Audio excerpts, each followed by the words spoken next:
Chapter 4, it only gets better from here. My lean journey was really taking hold of me. It was exhilarating going through the process of transformation.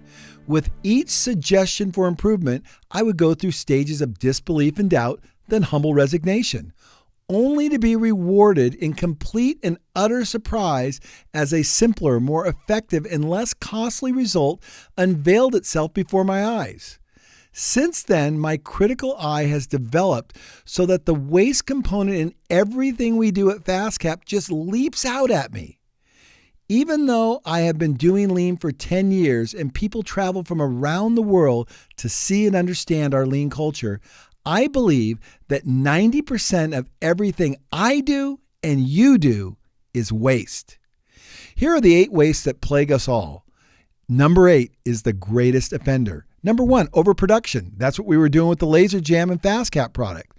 Number 2, overprocessing. That's kind of when you do something or you create another process to cover up a process that came before it because it really wasn't done very well. So instead of focusing on the real problem, you just create another process to cover up an existing one. A good example is a good friend of mine, that would be Greg, the guy recording this right now. When you go up to his bathroom, he's got a nice little sticker, very good visual control on his toilet that says, hold for 3 seconds. Well, that's very good because strong visual controls and you know to hold the toilet for 3 seconds so it flushes right. But the reality of it is the real problem is the flapper needs to be replaced. So if you replace the flapper, you don't have to hold the toilet for 3 seconds. So that's an example of over processing. Greg's laughing at me right now. He didn't even know I was going to say that. The next one, number 3, excess inventory. You over process, then you have a ton of inventory and you got to manage that. Number 4, defects. You make big batch work, you have defects in there and then you got to go back and fix them all. Not a good thing. Transportation, you got to move all those defected parts, you got to store them, you got to move all that inventory. Not a good thing. Wasted motion, lots of wasted motion in transportation in processes because people don't really analyze where the value or non-value added activity is. The only time you're adding value to something is when you're actually physically changing it. If I'm walking from point A to point B, I'm not changing the product. That's wasted motion. And then 7, waiting. Everywhere I go, I see people waiting. You know, the best example is the construction worker leaning on the shovel. You know what I mean? And number 8, the biggest one of all, unused employee genius. You see, locked up inside of all your employees and all your team members is incredible potential to solve problems. Now, most people don't even think they have this capacity. A matter of fact, when you start to tell them that they do, they look at you like, I don't know how to do that. But as you create a lean culture, you start to create problem solvers. And those problem solvers get real energized when they start finding out they have the capacity to solve problems. Hey everyone, Paul Akers. Guess what? There's a much better way to remember the 8 wastes, and this is the way I teach it now. Back when I wrote the book 10 years ago, you just heard the way I taught it. It was good, but it's not great. You don't need Tim Wood. You don't need an acronym. You don't need any way to memorize it because it's a beautiful story. Once you understand the story of waste, you'll get it. All waste comes from one thing. The first waste is overproduction. This is a problem Toyota had. They almost went broke in the 50s because they had produced too many engines, too many crankshafts, and they didn't have demand for it. So they had to reduce their inventory because they were making too much. So first thing you do is realize all waste comes from overproduction. So here's the story. You have a dinner party, you invite all your friends over, you make great big salad. At the end of the dinner, you have a bunch of salad left over. So you've overproduced, you have to transport it back to the kitchen. Okay, transportation. You overproduce, transport it back to the kitchen. You put it in inventory in your great big sub-zero refrigerator that's sucking tons of energy because it's got all your other leftovers and you've got tons of food in there rotting and going bad because of overproduction.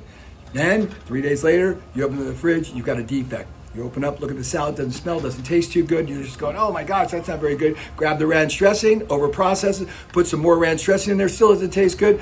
Excess motion, scraped it into the trash. Now you're really wasting, you're throwing out food. What a tragedy that is. So now you've thrown out food. Meanwhile, your wife's waiting for you to make another great dinner, but she can't have the dinner because you're caught up in this waste stream of cleaning out the refrigerator and all the food that's gone bad because you've overproduced and you've wasted your employee potential. You've wasted your potential as a great chef. Come up with another beautiful recipe for your wife to make her happy because you're caught up cleaning the refrigerator out. So one more time, you overproduce, you transport it back to the kitchen, you put it in the refrigerator, you have a defect, you overprocess with ranch dressing, you have excess motion, you add more motion to the whole process, your wife is waiting, and you've wasted your potential as a chef. Those are the 8 ways. When you think about it this way, you will have an award-winning lean culture because everyone will understand where the waste is coming from. It all starts with overproduction. Start looking for it. It's the greatest scavenger hunt in the whole world. Okay, I went off script. Let's keep going. So we're in chapter 4, the last time I checked, and I'm just like ranting and raving here because I love what I'm talking about. Okay, finding the waste component is not a burden. It's a game, a giant scavenger hunt. I'm going off script again already. John Lucier, our general manager, came up with this one. It's a giant scavenger hunt. See, for us at FastCap, lean is fun. It is not a burden. It's not something we have to do. It's a big game. And we treat it as such, and as a result, we get a pretty awesome result. So lean does not make things more difficult. Lean is focused on intentionally simplifying any process. When you make a process simpler, you yield a better and more satisfying result with less effort. That point cannot be overemphasized. Lean is not about working harder and more frantically, as is often thought. Oh, you're going to create a lean culture where everyone's going to work like a maniac? Just the opposite. But it's about making things simpler. It is not just about making everything faster, but about improving the quality of everything you do. It's rarely a huge or drastic change, but small baby steps in an endless drive to continuously improve everything. Remember What About Bob? That was my favorite movie. Baby steps. Remember, baby steps. Every day. Big changes are great, but it is not what lean is all about. I just shared how lean was introduced to my business model and how it yielded dramatic results. The implications for how this thinking can affect one's personal life is nothing short of amazing. If I haven't said it already, I'll keep saying it. Lean is about eliminating waste, about continuous improvement by approaching everything you do with an eye towards making things simpler. If it takes an hour to do something, ask yourself, can this be done in 30 minutes? It is not a frantic 30 minutes. It's 30 minutes you achieve by eliminating the 8 kinds of waste. Then, when you get it down to 30 minutes, you ask yourself, how can I get it down to 15 minutes? And after you've reduced it to 15 minutes, then you ask yourself, how can I get it to 7 minutes? Get ready to do a happy dance. Before long, you will have eliminated the process altogether. Sure jubilation will set in. Lean is the art of subtraction, not addition. And I'm going to go off script here. People are wired to add to everything they do. As human beings, we like to add, but the art of lean is subtracting, and that cannot be emphasized enough. Lean is about continually improving the waste stream that's involved in everything you do in your life. How you make your lunch in the morning, how you get dressed in the morning. It can simplify how you collect your car keys and briefcase before you go to work, how you get the kids ready in the morning for family meal times, yard work, home maintenance. It doesn't matter. Lean thinking applies to every aspect of life and therefore can improve every aspect of life. Becoming a lean thinker makes everything in life a little bit better. Everything in life is a process. When you begin to learn how to think lean, you start incorporating certain questions into your daily thoughts. You will start to imagine how you can make those processes faster, safer, and simpler, and improve the quality of everything you do every day. Not once, not twice, but every day you will make small improvements for the rest of your life. That's what we mean by increasing the quality of your life, your business, and your general outlook on life. Can you imagine every day everything getting a little bit better? Not dramatically, but continuously getting better. When you become a lean thinker, this is what happens, and it is a massively fulfilling way to live. The one thing, finding the waste component is not a burden. It's a game, a giant scavenger hunt. Hey everyone, My name is Dimitri and I'm here at Paul Akers' wonderful home and beautiful gardens. So back in the year 2019 during the summer, Paul contacted me asking if I wanted to come here to work for him and manage and take care of all of his gardens and the properties here. We have about 15 acres of meticulously maintained and cared for gardens here. Now, you might be wondering, how is that possible to take care of that much stuff and to have it looking this great? Well, it's only possible because of 2-second lean. So when I came here, I knew nothing about 2-second lean.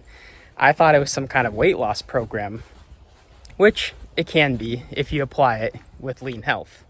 But back to the story here. So I didn't know that in my life I had so much waste. And through the training here and with Paul's help, I learned about the 8 wastes and all of the waste that I create. After learning the 8 wastes, I realized how fun lean is. Why? It's because it encourages you to improve everything every single day. Lean can be applied at home, and that's exactly what I did when I made this detail cart. I like to wash my car every single week and keep it clean. However, this can be time-consuming and tedious. I always wondered why this was. Then I learned the 8 wastes. I figured out that I had a lot of extra motion and lots of transportation, always gathering supplies and items to clean my car. After I made this detail cart, it dramatically cut that time in half. Now I can always have a clean car and not worry about spending so much time doing it. Lean can be applied in the office as well. As busy as I am, I'm still able to find time to run a clothing brand online, and I apply lean concepts to it every single day. Lean has given me the ability to see waste and to make small, thoughtful, and practical improvements every single day that impact my life. Lean has been nothing but a joy because I get to see everything in my life constantly improve. You might be asking yourself, well, what happens to me after I embrace lean and I apply it to my life? Well, I only have one thing to tell you. It only gets better from here. A great video to look at to understand this one is Lean Kitchen. I just shot this recently, just at the completion of the book, because everybody always comes to our facility and looks at our kitchen at FastCap and they're like, wow, this is pretty cool. Well, I never made a video of it, and now we've got one. It's only about 4 minutes long. I think you're going to love it.